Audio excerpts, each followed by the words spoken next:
gastrology, urology, gynecology, oncology, neurology, zoology, sociology, psychology, anthropology. What's going on? You asked me to name all the ologies. Oncology. I said oncology. Biology. The G. Physiology. Yeah. Originally, I was thinking of just doing Originally, I was starting to think of just like different types of like doctors, like studies of medicine, like oncology, urology, or whatever. But then I got distracted. Anyway, it sounded like you were doing a rap, like oncology. Yeah. This isn't the biology. Start, it'll be the bit before, and then there'll be some intro music, and then. Welcome to Miffs. I'm Matt Huss. And I'm Dan Rose. Whether you know about Theseus or you're revising your syllabus, if you want tales with a bit of jest, or you just want to hear about incest. What? What? It's really interesting. Welcome to Miffs. Welcome to Miffs. Hello! Welcome to episode 56. We should do a new jingle every single time. We really shouldn't. It took us like 4 hours to do the original jingle, and it's still not that good. Well, hold on. Let's. I mean, it's become good because of our massive cult following. But there's so many inaccuracies we need to figure out. Firstly, more than 4 hours. Secondly, mostly me. You did very little. And I wrote it. No, you didn't. I did. No, but I performed it. On my recording, but also cult following. That's a dubious term as well. But welcome, fellow cult devotee, Misfits and Miffsters. That's the term we use for. Yeah. You can interchangeable. But Dan, how are you doing today? Pretty good, Matt. Episode 56. As always, I'm going to tell you some stuff about the number 56. When you say as always, you mean for the last episode? Yeah, 56, Matt. You'll be interested to know from a mathematical term, because if there's one thing we love here on the Miffs podcast, it is maths. Man, we're good at maths. Very good at maths. 56 is a number that you get if you add up the first 6 consequential prime numbers. You get the number 56. What are those 6 consequential prime numbers, Matt? 56? I don't know either. Something, 13, 17, something. 1956 was, of course, the year that world population was 2.8 billion people. Are you making this up? No, I read them earlier and I just remembered them. Pretty good, 2.8 billion people. Isn't that crazy to show how much the world has moved on since 1956? What song was in the charts for the longest in the year 1956, Matt? This is really... Hound Dog by Elvis Presley, 1956. What country would I be calling if I put plus 56 at the beginning of a phone number? The UK, of course, is plus 44. What would plus 1 is obviously America. Is it plus 61 is, of course, Australia. But what's plus 56? Is it like doing a ranking list? So if plus 1 is America, plus 56 is Australia, we're plus 44. So it's like a ranking. Not really. I don't know how. I actually don't know who designed what numbers go in front of the things. But all I know is that plus 61 is Australia. Yep. I'm going to guess Ethiopia. No, it's Chile, believe it or not. Chile, yes. Wait, so Dan, you did about a minute and a half's research before doing this. Did you just remember all that off the top of your head? Yeah, it was all in my thing.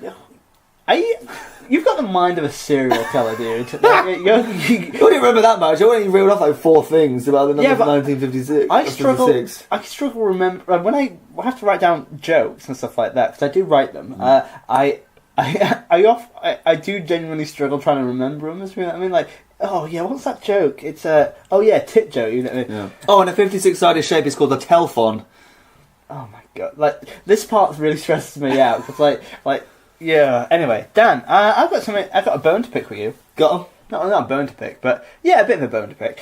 Dan, well, the thing is with this podcast, I'm quite. All right, I did it. Sorry. Okay, I didn't mean to. Did what? The thing that you're about to complain about. I know what I did wrong, Matt. I think we might be talking about different things. What thing are you talking about? I wrote shit car on your car that time. That's a nice call. Nice callback. Nice. That handshake. Well done. I love a good callback. Oh my god, Dan Rhodes was funny in a podcast. Continue. What's your bone to pick? Talking about shit content like that. We've had to scrape the barrel of our lives sometimes for this podcast. Some things are quite grand things we talk about, but sometimes we don't have a lot to talk about at the start of these podcasts. And I'm quite an honest person. I talk about my experiences quite a lot, but you hold your cards quite closer to your chest. And when we recorded last time we met up to record, you really dropped a clanger on me, which I did not know. Because Dan Rhodes, how did you not mention this before? But you are related to Jimmy Savile. I am related to Jimmy Savile, yes. How did that come out on the first episode? You know, not the Jimmy Savile. A Jimmy Savile. Was this in the podcast we said this? No, when this is off air. Oh, okay. I was going to say, I don't think I mentioned this. No, you mentioned this to me off air, but this is gold! You tell us more about it, man. Yeah, Jimmy Savile is my granddad. On which side? My mum's. Yes. Mum's maiden name is Savile.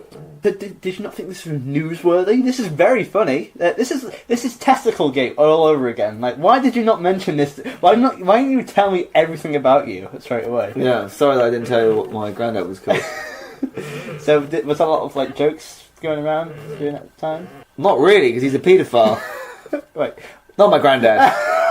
Just to clarify, my granddad's called Jimmy Savile, but it's not the Jimmy Savile. Just a Jimmy Savile. It's just a Jimmy Savile. But I think that's quite funny, right? It's quite funny, yeah. Not anymore.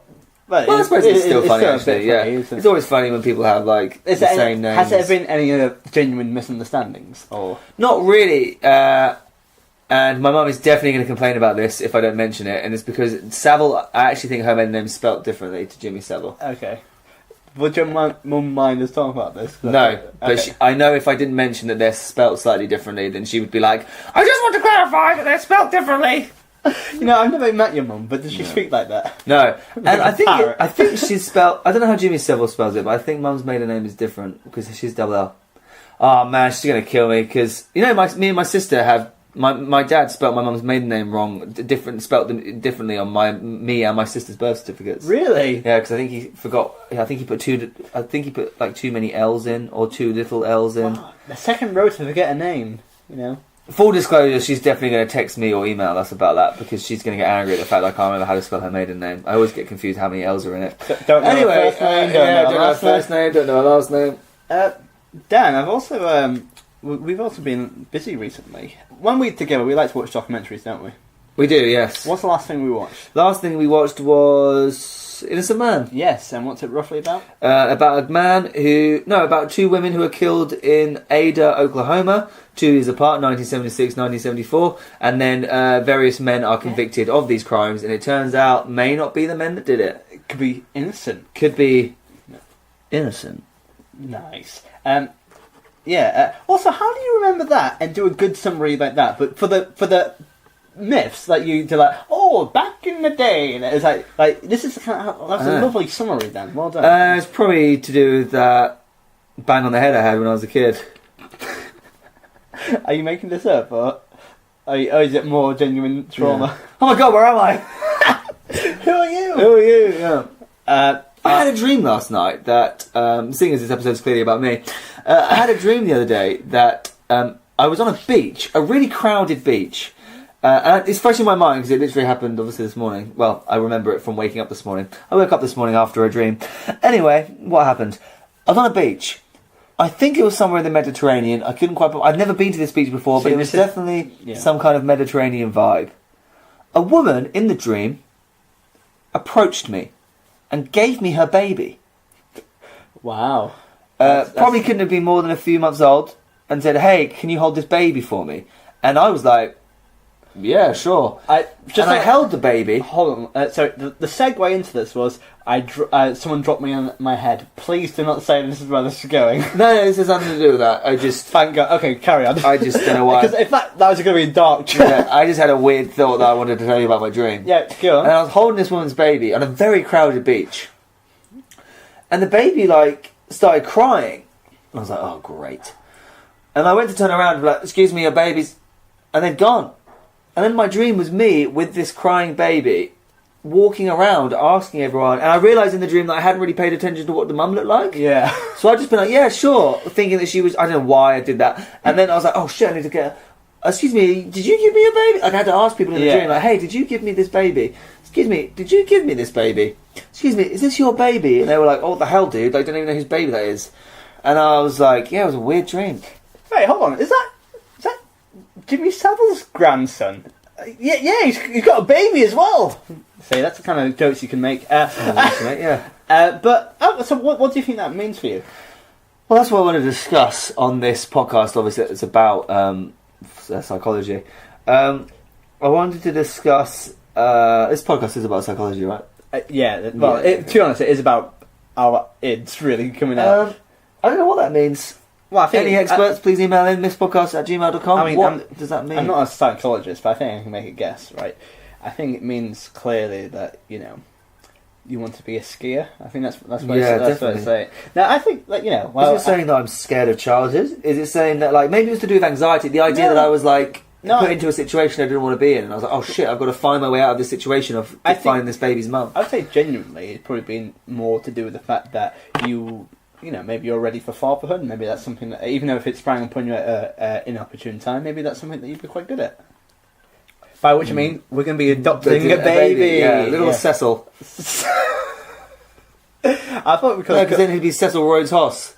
Oh, no, he'd have to be Hoss Rhodes, wouldn't he? Hoss Rhodes, yeah. Cecil Hoss Rhodes. Cecil Hoss Rhodes. Wow, that kid's going to get bullied. Also, when you're holding the baby, we're like, don't worry, I'll take you to sex and take you to what? CEX. I think. Whoa! I thought that was going somewhere. I didn't want to go. I was trying to do a callback, but take a baby to sex. I was like, good God! No, let's cut that bit. I was doing a callback to Deep Blue Sea and the okay. Whoa! Deep Blue Sea. Oh, anyway, another bit I was talking to you about, but you talked about your weird dream. This bit's going to be a tap on at the end, but we've already mentioned it now. So, Dan, you know my biggest claim to fame, right? Yep. That is... That you performed at the O2? I did do that, but my biggest claim to fame, you know what? That you were in the Edinburgh Fringe? No, even better. You were in... when you played Dr. Chasuble in the... Don't talk about that, because that hurts. How about the time that defence lawyer David Rudolph followed me on Twitter from the staircase? That was a big deal, actually. It was a big deal. However... we've gone legendary status now. What is a small podcast? What was a small podcast is now gone even bigger because in the Innocent Man. There's wow! I realised how far away we segued from that. Yeah, because that whole baby bit really put what's supposed to be a snappy anecdote was turned to be a philosophical thing, if anything. But I think it's worth mentioning. But there's a journalist on there called AC Shilton, and she's really good at what she does. And on the Miss podcast, because I got quite lonely and sad one day. Her name is Air Conditioning Shilton. Continue. There were some really good names on it, though, wasn't there? Yeah, it was a really good. Rocky Featherstone? Yeah, it's Randy Featherstone. Randy Featherstone. Odell Titsworth. And I tweeted that from the Miss account saying, Dan and I have been watching some The Innocent Man, some really funny names. But then...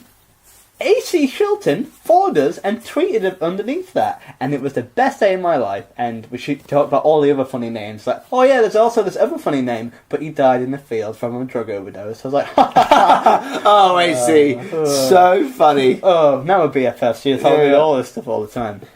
So that's the kind. I've got two really cool people from documentaries following. Wow, Matt, you are so clever. Dan, I've got You hit me on the leg today, didn't you, Matt? I just get excited because I haven't seen you for a while. Sexy. Alright, I was quite tired, so... Dan? Yep. If I had a dog, I'd call it Spaniel Rhodes. That's really cute, actually. Yeah, that's really cute. It wouldn't be a spaniel, but No. Anyway, that's all the news I have for today. We are going to do the next part of the Odyssey. If I had a dog, I'd call it Spud. Spud Hoss. Wait, no, I just wanted to... I thought we were sharing dog names. It's got nothing to do with you. I just wanted to say that's what I would call it. Oh, you can call it... What's a good Matt Hoss pun? You think of that, listener. Why don't you email us some Matt Hoss dogs names? They're quite good. Or don't do that, which that's fine. We're going to go on to the next part of the Odyssey. Book 11. Welcome to the Odyssey. where we meet a man stranded at sea, searching for home with varying success. Why didn't he just book a National Express? Woo! Dan, do you like my new jingle, by the way? I made it myself. That was really good. Yeah. Okay, that was really good, yeah. National Express one. I laughed a lot at that. Oh. Ha ha ha! I did, when I listened. How long did it take you to make that one, Dan? I didn't make that one at all, you did that one, that was your own fault. You put that up on yourself. Anyway, Dan, what happened last time? Are we doing a roads recap? Roads recap! Okay, here we go. But can you do it, but can you do it but rhyming couplets, please? Because you're very good at rhyming. Yeah, like Alice. Atlas, very good. Yeah, very good at rhyming. Odysseus. Yeah. I was going to be in chronological order, I guess. That's the whole point of a recap. Odysseus. Were you just stunned by the idea of a recap? Yes, I was, yeah, before I even computed the rhyme. See, what I find fascinating is that you can reel off facts like that, but anything creative is like, my brain hurts. I'm quite good at writing poems if you give me 10 to 12 days. Odysseus... For one of these episodes, I'm going to have to actually sit down and actually write a rap for a recap. Yeah. That actually could be funny. And that Re-rap. A re-rap. Roads recap rap. Okay, here we go. Odysseus... I'm actually struggling to remember what happened. Can you tell me... Shall I just tell you... Just whisper what happened. What happened again? Right. Like, what the first part that happened? As in, like, with... Aeolus.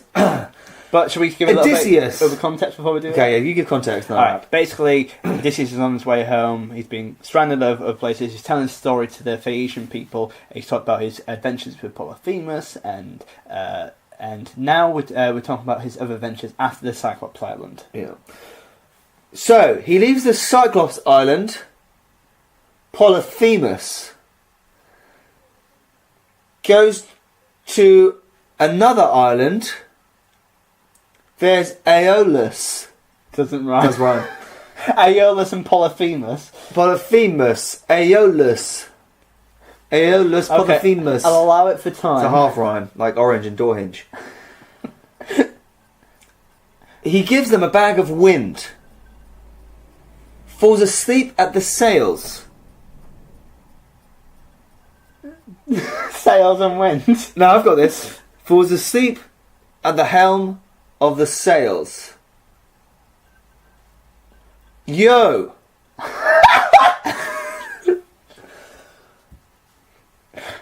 This is... Where's my... Fuck! Oh, I really thought I was going to get further than 2 lines. I don't think I've ever got further... I don't think I've ever got further than 2 lines when I tried to do a rhyme recap. And the first 2 rhymes didn't even... The first 2 lines didn't even rhyme. I kind of shoehorned that in.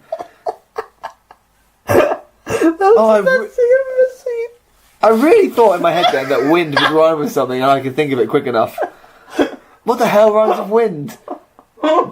Bind? That's not a word. I kept wanting to say bind.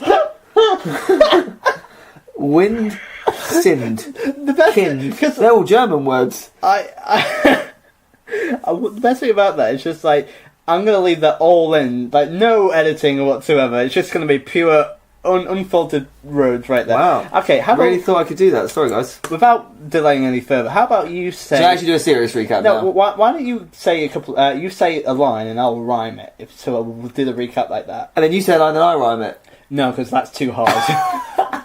Okay, go on then, Matt. Well, you say the first line. Odysseus got given a bag of wind from Aeolus. It's a bit unfortunate because he found out there was a holus, as in the bag of wind. Come on, mate. Come on. See, I actively made an effort to not rhyme words unless they made sense to the recap. Sorry. I could have made any words just sound right, but that wouldn't have been the point of the recap. You know what? Scrap the recap. Right, he gets given a bag of goddamn wind. He uses the wind to blow the sails towards Ithaca, his homeland that he's been trying to get to all this time. He falls asleep because he's tired. Some of his crew members are like, hey, what else is in this bag? They open it up and let all the wind out. Wind goes all up, flipped up all over the goddamn place. Whoosh! The sails catch on to the wind. The ship gets blown around back to Aeolus' island. They go back to Aeolus to say, "Hey man, can we have another bag of wind? Because we accidentally messed that one up." He says, "Are you kidding me? That took me ages to blow into that goddamn bag of wind. Fuck off." And then they're like, "What?" I'm paraphrasing. And then he leaves. And then they go where?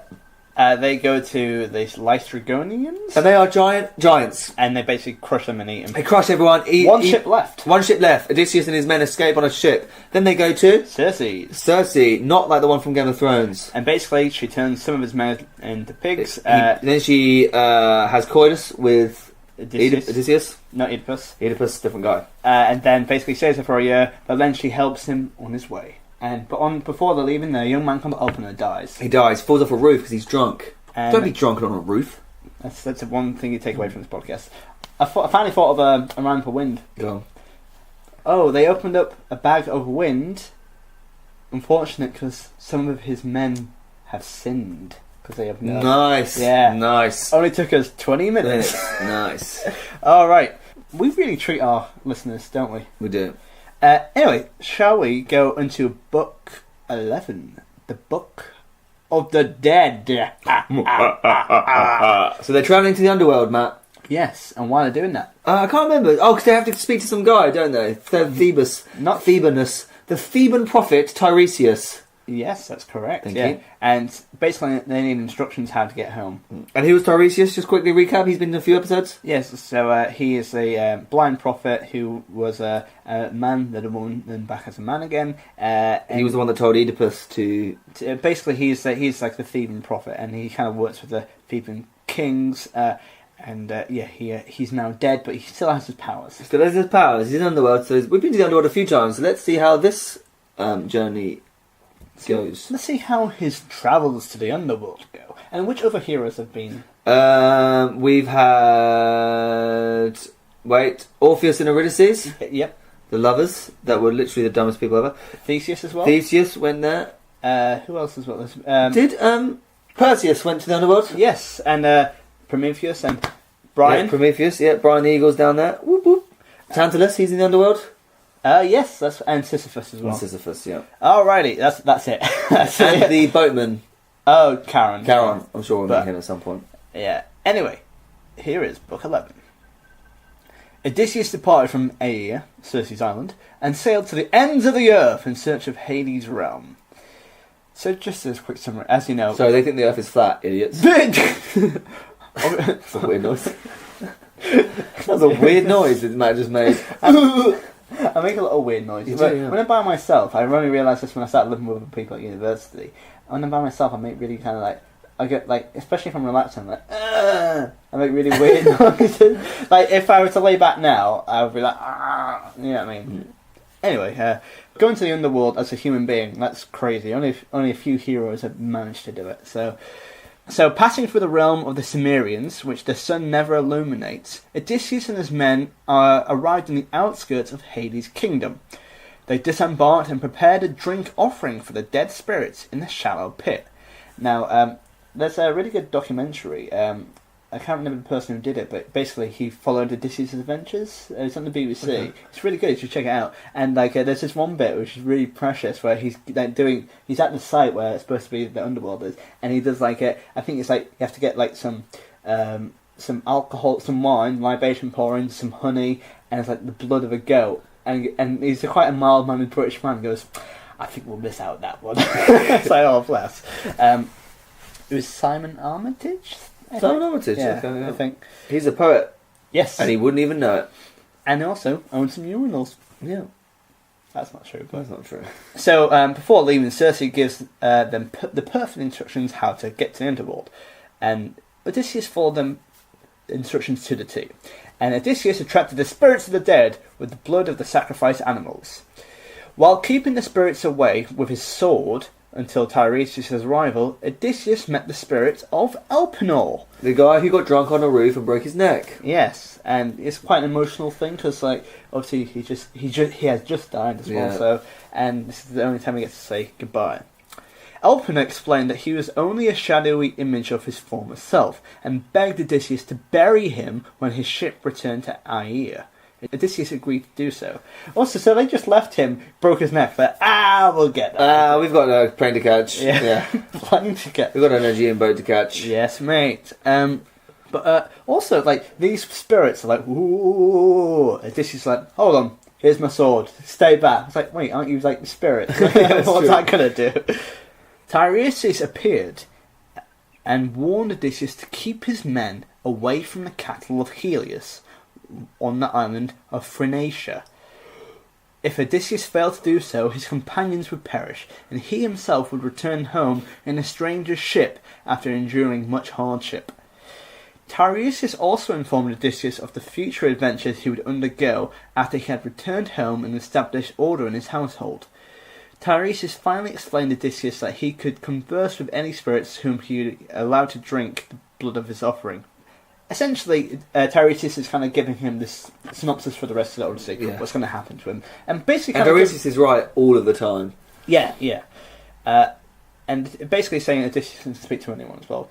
And not to let his men go to this cattle place, Yeah. which I'm sure he will do later on, and that's why he ends up at Calypso. We've basically just done it all now. Yeah, very much so. But also, so he knows what's happening as well. But it's also quite easy to get to the underworld, apparently. It's just It really is. You just got to sail to the end of the earth and then drink some goat blood. Yeah. So if you were in the underworld, Dan, what things would you do? I'd find out famous dead people, ask them about their lives. Is that Jimmy Savile? Yeah, Freddie Mercury, Muhammad Ali. Which three dead people would you visit? Would you actually see Muhammad Ali? I think Muhammad Ali would be an interesting guy to talk to, yeah. Think... What would you have in common? Oh, actually, you know what I might do, actually? Sorry, not so much modern people, because we know about his life through biopics and stories and it's written about. Maybe, like, really old, like, your Julius Caesars, people like that, like, old... Yeah. Like, historical figures, see what they look like. Yeah. Yeah. Cleopatra, is she fit or not? Dan, that's so immature. I'd obviously say Hitler. Yeah. We've sidetracked massively. So anyway, they're in the underworld. Tiresias has told him, here is what will happen. Is that what he speaks like? Yeah. Alright, so after that... Tiresias helps him and departs into the shadows. Odysseus spoke with his mother, Anticlea. Now, he's been away from home a long time, about 15 years at this point. Wow. And he doesn't know his mum's died, so this is quite a shock for him. What happens next, Dan? After Tiresias departed in the shadows, Odysseus spoke with his mother. Yeah, because she's died, right? Yeah. Anticlea told him of matters at home, and that she had died in her longing for him. When he had finished speaking with his mother, Odysseus began to interview the spirits of deceased queens, whom Persephone, queen of the underworld, sent to greet Odysseus. Among the queens he met was Tyro, the grandmother of Nestor, who lay secretly with Poseidon to conceive Nestor's father, Neleus. He also met Epiciste, the mother of Oedipus, who slew his father and married his mother.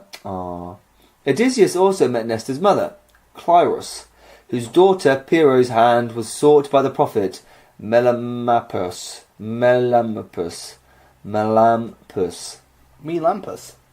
Neleus had sent Melampus to steal Iphicles' cattle as a gift to win Pyrrho, but Iphicles captured Menepelus and forced him to prophesy for a full year before he released the Agor. Good God, so there's a lot going on there. Yeah, so let's just retrack a little bit. So Odysseus finds out his mum's dead, and he talks with her, and it's quite an emotional thing for Odysseus to kind of like, firstly find out his mum's died, but also learn what's happening back home. Do you know what that scene is like? That is like in the, don't know which one, Pirates of the Caribbean.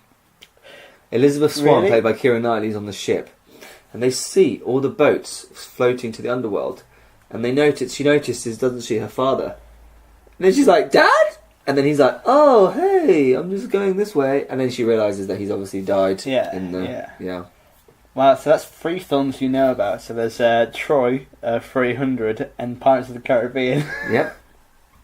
You do a lot of research for the podcast. A lot of research. And so basically, this is kind of where Odysseus kind of sees all the famous people. He sees the ramifications of war. But basically, seeing his mum, it basically kind of gives him more incentive to get home. Home and sort things out. But that being said, he's going to take a little while longer. So he meets all these different people as well. After that, Odysseus met Leda, the mother of Castor and Polydeuces. I think Leda and the Swan, isn't it? Leda and the Swan.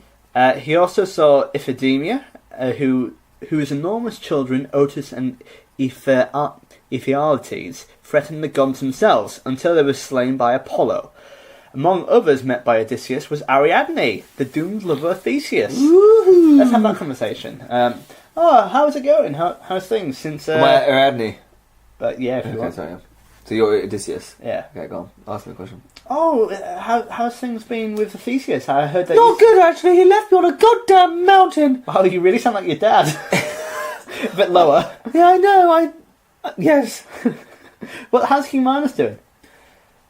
I haven't spoken to him because I just explained I've been on a goddamn island. Well, it's not just any goddamn island. It's probably the best. Maybe she talks more like this. Oh my god, like Theseus just left me on this island, and I was like so lonely.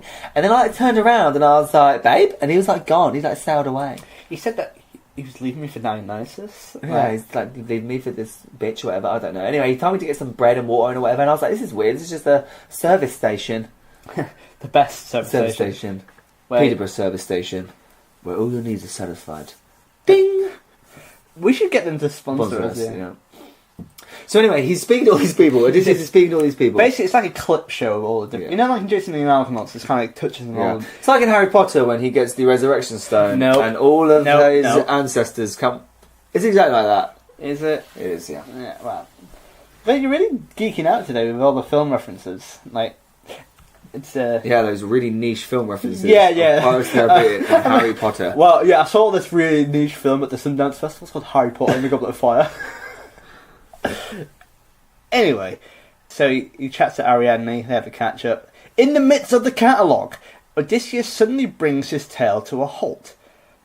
Tired, he entreats the Phaeacians. So this is to stop breaking the narrative. So he's stopped in terms of the underworld. He's back at the party in front of all the Phaeacians. Oh, hang on. So we're now back to present day. He's talking to the So hold on the story. 1 second. He entreats the Phaeacians to allow him to sleep, so he might soon depart for Ithaca. Alcinous and Arete, highly impressed by Odysseus' storytelling, tell him that the Phaeacians will bestow even more treasure on their guest. Persuaded by the prospect of returning home with even further wealth, Odysseus agrees not to rush his homecoming. Alcinous also induces Odysseus to continue his story. I do like this story in the Odyssey where, like, it does play out a bit like how you'd imagine a modern day film. Yeah. Whereas, like, it starts off at the present day, and then he goes back, and then sometimes it comes forward to present day. He's telling the story, and then as he tells the story, we kind of like doo-doo-doo, it like goes back into the flashback of what actually happened. I think we have to remind ourselves that this is all being told from Odysseus' point of view. Why is this not a movie yet? The Odyssey. Well, there has been movies of it, but like it's quite hard to fit all this content in such a small. You know what I mean? We should write it. And Miffsters Odyssey. Yeah. Anyway, so now he's going. They've persuaded him to carry on. Tell the story. Also, like we see that Odysseus is a lovely. He's kind of like this guy who wants to be seen for his cunning and his warm heart. But like, we'll give you more money if you do it. He's like, yeah, go on then. So it's not as lovely as we thought. Odysseus' tale resumes. After the queen's spirits departed, Odysseus was greeted by the spirit of Agamemnon himself. Who is Agamemnon? Agamemnon is the guy who invaded Menelaus' brother, who helped him invade Troy. Yes, and basically he killed his daughter on the way to thingy, and his Clytemnestra killed him. Yeah. So he is the leader of the Achaeans, who Achilles helped fight for. Yes. As you'll find out in a second, we're going to be seeing like all these Trojan War heroes after their death as well. So this is like so the Odyssey is like kind of a sequel to the Iliad. So we get to see what happens to the rest of these people post death as well. Okay, like in the underworld. Yeah. This is like the furthest point we've seen these characters go as well, because we've just seen them to their death, but now we're seeing the extension of that as well. Agamemnon told Odysseus of his murder by Aegisthus and Clytemnestra. His wife had also personally slain the priestess Cassandra. Agamemnon then wished Odysseus luck on his own homecoming, envious that Penelope would be more faithful than Clytemnestra had been. So basically, Agamemnon's a little bit bitter here. But anyway. Odysseus next met Achilles and other deceased heroes from the Trojan conflict. Achilles asked for news of his family, and Odysseus informed the hero of his son, Neoptolemus, bravery in battle. Sorry, what was that name? Neoptolemus. Sounds like No, it's Neoptolemus. Neoptolemus, bravely in battle. Achilles, satisfied with Odysseus' news, strode away with pride. Among the Greek heroes present in the crowd was Ajax, Telamonius, who had slain himself after Thetis, Achilles' mother, had chosen Odysseus to receive her son's armour instead of the brawny hero. Still angry even after death at Odysseus' victory, Ajax refused to answer Odysseus' entreaties to speak with him. Okay. So he's still bitter after death, Ajax. Yeah, because Ajax is... I didn't know he killed himself instead of the armour, but yeah, so he's a bit of a little prick there. However, I do want to pick up on something on Achilles there, because like it doesn't really go into detail as much here, but like, what do you think Achilles is like in death? Because well, I thought we had covered this when he died, which is that actually he wished that he was still alive. You're right. Because there's a famous quote where it says basically, "I'd rather be instead of the king of the dead, I would love to be a peasant of the land," because it means that he fought his whole life to be an immortal warrior and get like. Become this world's greatest warrior. Yeah. And like he would be honoured by the gods for his battles, and then he died gloriously in war, and then he's like, actually, it's not worth it. Yeah, it wasn't worth it, guys. And it's actually a genuine sobering moment, because he realised he hasn't spent time with his mum or his son, and he doesn't know what his son's fate is, and it's the first time we see this genuinely kind of harrowing view of war in any of this. Instead of being glorious battle and people dying for stuff, we see death as like, wow, this is like this mournfulness and like sorrow and regret there. Maybe he's even sad that maybe he'd be sad that he's found out that his son is following the exact same path he did. Perhaps, yeah. Being in fact, Pyrrhus or whatever, he is quite a horrible version of that as well. So yeah, I think that's something to bear in mind as well. I think we're going to enjoy this next paragraph. Dan. Turning aside from Ajax, Odysseus witnessed other souls in the land of the dead. He saw the spirit of Minos, here we go, who had become the judge of the dead. He also perceived Tantalus, who was denied the water and fruit that were constantly within his reach.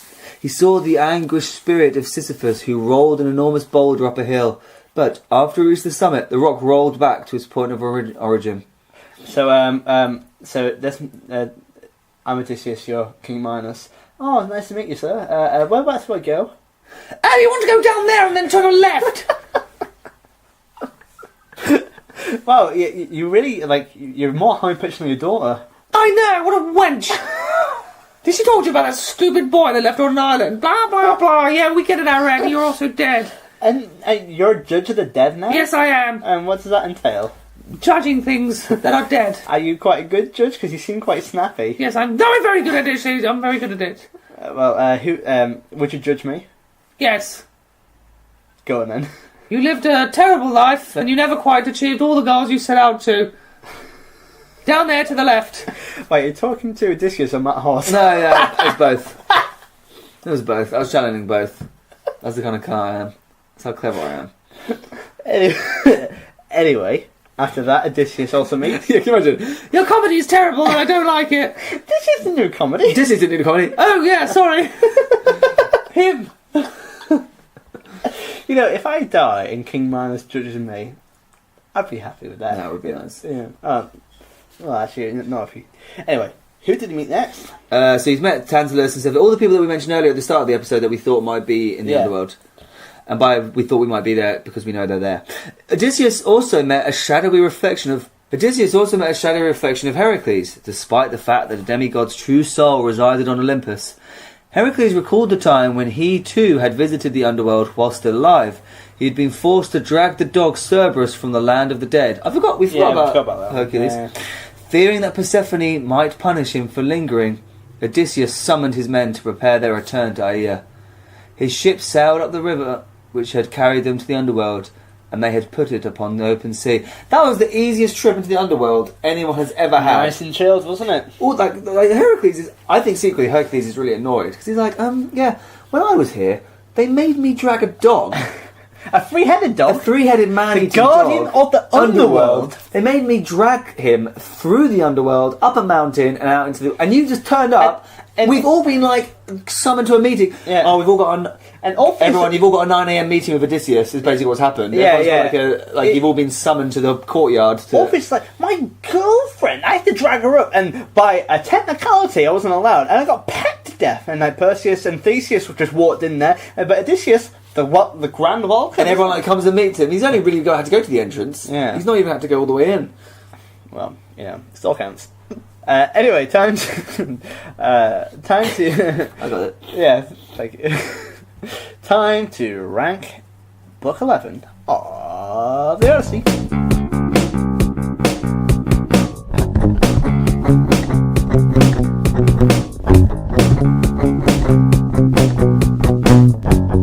Myths. So welcome to the ranking section of Myths. This is where we mark stuff out of 40. And we do it on 4 different categories, which you're going to find out in a second. And by a second I mean now. Life skills. Life skills, things we've practically learnt. Okay, so we learned how to sail to the underworld. How to sail to the underworld. How to... How to speak to the dead. Yeah. How to be how to listen to a prophet. So this is basic Oh, stuff, this yeah. is really not good life skills. Essentially what happens is he talks to a lot of people. He just talks to a lot of people. The only thing he does is go into the underworld. The rest of it's morals, I guess. He sails. That's it. It's like a 1 or a 2, I swear to God. Should we put 1? I think 1. Yeah, honestly. All he's done is talk to loads of people. But I think he has gone to the underworld, so maybe that's a 2. Okay, he's gone to the underworld. That's a pretty big deal. 2. There we go. Okay, so morals. The ethical things and points of contention we have discussed. Ethical things we learned. Again, not a huge amount. Well, I think there's more. We'll learn how to bury the dead and be pious. How to bury the dead. Pious. And also, like, to this emotional reaction to seeing your mum for the last time.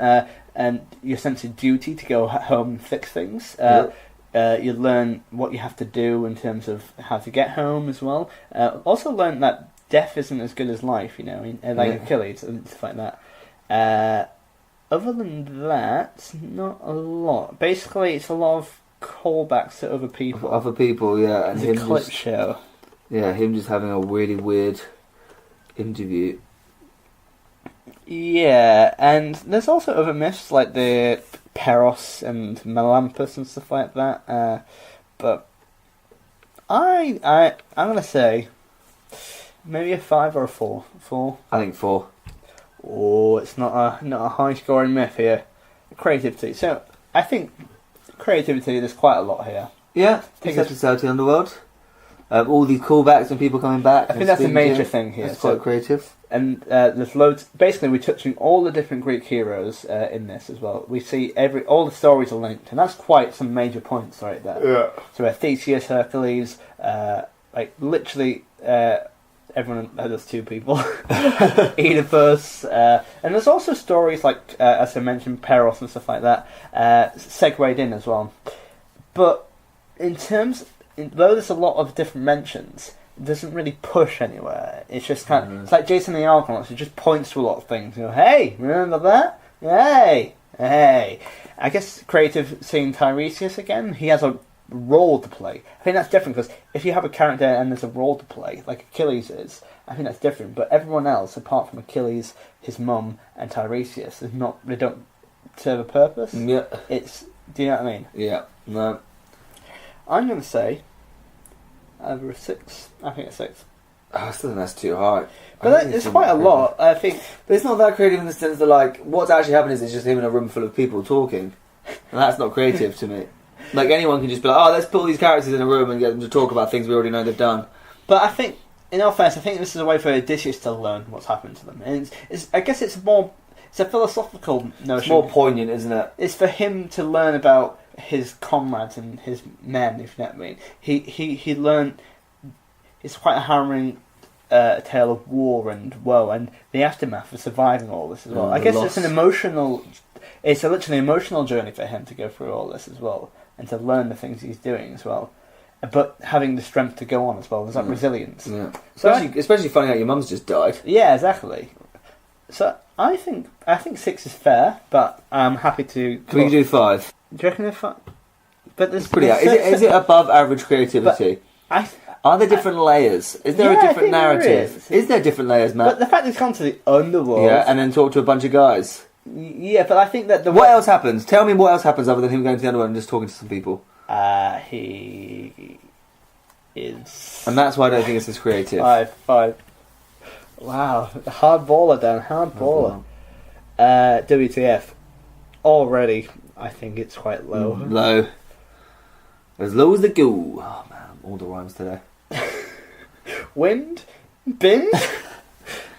I am blood offerings.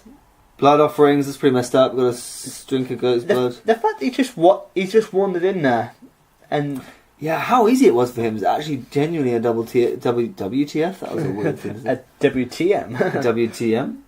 And the fact that he doesn't really try to do anything. He's just, again, this is a moment where we see Odysseus being vain, if you know what I mean. He's just doing it for himself. And how much he's helped by the gods again. He just wandered in and everyone was like, oh, Odysseus is here, everyone, you've got to go give him your life story. Yeah. I don't know. Another thing for creative, the fact that the pause in the story. I think that's quite cool. Yeah, that's quite creative actually, as from a narrative point of view. Can we change it to a 6? No, still a 5. Okay. The fact that Odysseus is doing stuff for money, I guess. But yeah, I'm gonna say a 2, dude. Go on, put a 2. Wait, is it even 2 No, or 1? I think it's a 1 or a 2. The only reason I would give it a 2 is because of how easy it is for him to wander into the underworld. But it's a WTF. Nah, it's a 1.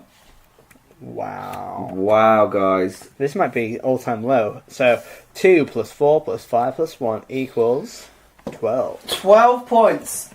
Right. So how does that compare with the rest? Because we've also. I think it might be joint bottom with Troy, Apollo, and Cassandra. So we have a joint bottom one. Interesting. Well, yeah. But, not really, that was like a weird segue book, I guess. In all fairness, we're doing like book 11 by itself. So imagine this happens.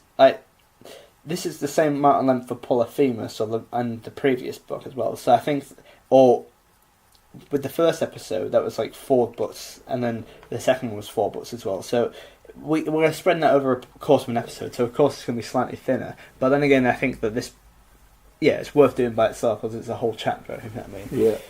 Anyway, Daniel, we should depart from this realm soon. Not into the underworld, but that was a little joke. Dan and I thought, as a little gift from this podcast, we should record live from the underworld, but it requires one of us dying. Yeah, it requires a visa. Yeah, I got a death visa. Dan, if you were not in the underworld and you wanted to get in touch with us, what would you do? I would email miffspodcast@gmail.com. Okay, if you were in the underworld, how do you get in contact with us? I would probably haunt the living shit out of you. Yeah, if you were a ghost, would you haunt me? Oh, for sure, yeah. What kind of things would you do? I would probably... I think I would do really annoying things, like, just before a gig, I would, like, make your, like, notes disappear so you can't find them. In all fairness, that's what happens to me anyway. Yeah. Have you ever seen me gig? It's very chaotic. Yeah. If I I play your guitars at night when you're sleeping. Oh, that's creepy. Yeah. I like that, yeah. But you just play the Miff song. Ding, ding, ding. What? Ding, ding, ding, ding. I told you I did most of the writing of this song. Woo! I think stuff I would do if I haunted you, I'd leave like stuff we've watched together on Netflix, and we just turn on the TV at night. That'd be creepy, yeah. Also, like stuff like you've turned, like you think you've locked the door, but it's unlocked, or like you've turned off the light in the room, but it's turned on. Ooh. That's also fuck your girlfriend as well. Yeah.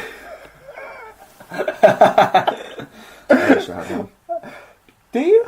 Not really. Yeah, exactly. Yeah. Yeah, Matt, if you wanted to get in contact with us on social media, how would you do it? I would go into either Facebook or Twitter, but not Instagram, and I would look at Miss Podcast, at Miss Podcast. Perfect. I would also give us 5 stars on iTunes if I enjoyed this, because it helps other people enjoy the podcast too. And if you really enjoy this podcast, the first thing you can do is tell a stranger, or tell a friend. It doesn't have to be, just tell a person. Or if you really, really like this, right, you give us either a one-off donation on my Ko-fi account, or you can give us a recurring donation through Patreon. All that is in the episode description below. All right, Daniel, should we go off for another week? Let's go off. What do you reckon they do about us? I have no idea. Do you reckon they probably have fun? Is this a chore for them? It's like, oh god, I've got to listen to those. Yeah. Anyway, thank you for listening. We love you lots, and we hope you don't go to the underworld soon. Bye! Miffs. Miffs. Miffs. Miffs. Miffs. Miffs. Miffs.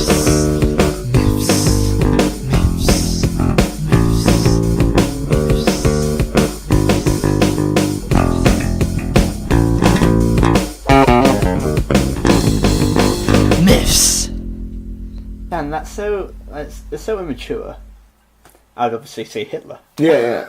No, I wouldn't see Hitler. He's my second favourite Austrian. Who's your favourite? Joseph Fritzl. Okay. That was a callback. Kinda. Not really. It was a horrible joke. Anyway.